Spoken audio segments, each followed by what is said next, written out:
Latin dictionary entries and how they work. The Latin dictionary works a little different than the English dictionary. Since Latin is what we call an inflected language, meaning that endings of words dictate what roles they play in the sentence, the way the dictionary lists a word can indicate that word's part of speech, whether that be verb, noun, adjective, or otherwise. First, let's look at the verb, the core of any sentence.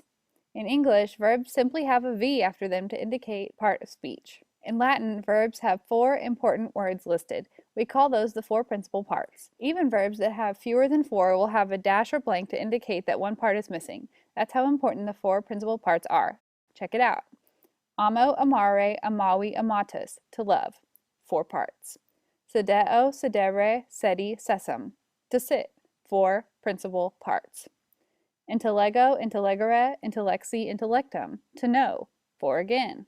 Volo, vele, voloi, blank, to want. No 4th principal part, but still a dash to indicate that one does not exist and should be missing, that its absence is not a mistake. We'll drill down into what the 4 parts are and what they are used for as we move through the course. For now, just know that that is how verbs exist in the dictionary. Second, let's look at nouns, the persons, places, things, and ideas that make verbs happen and that verbs happen too. In English, nouns are just the word, the letter N, and the definition. In Latin, there's a little more to it. I mentioned already that Latin is an inflected language, meaning that word endings play a big role. So, Latin nouns have 2 words listed for each noun. Here we go. Patria, patriae, F, homeland. What these 2 forms and the F tell me is that the word is gendered feminine and falls into a class of endings called first declension. We'll get into that later. 2 little words tell me a lot. Gladius, gladii, M, sword. What these 2 forms and the M tell me is that the word is gendered masculine and falls into a class of endings called second declension. Again, we'll get into that soon. Bellum, belli, N, war. What these 2 forms and the N tell me is that the word is gendered neuter and falls into a class of endings called second declension neuter. Leo, leonis, M, lion. What these 2 forms and the M tell me is that the word is gendered masculine and falls into a class of endings called third declension. This one's a little different if you compare it to the others. So, Latin nouns have gender, unlike English nouns, and the dictionary entries give 2 forms. We'll drill down further as we go on.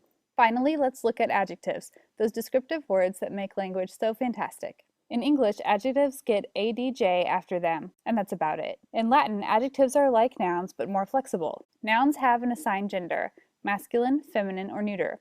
Adjectives have to match the gender of the noun they're paired with, so they have to be able to take on any and all genders. Let's check out how Latin adjectives look in the dictionary. Parvus, parva, parvum, small. Notice that this adjective has the masculine, us, feminine, a, and neuter, endings. It can be any. Adjectives have no assigned gender. You might also see these listed as parvus, a, since the parv part does not change. Ingens, ingentis, huge. Like leo, leonis, that we had already during the noun segment, this one is in the third declension category and looks a little different than parvus does. We don't work with these until about halfway through the course, so don't sweat it. And remember, adjectives have no assigned gender because they will match the gender of the noun they are with. Enjoy your future Latin dictionary perusal. Created using Powtoon.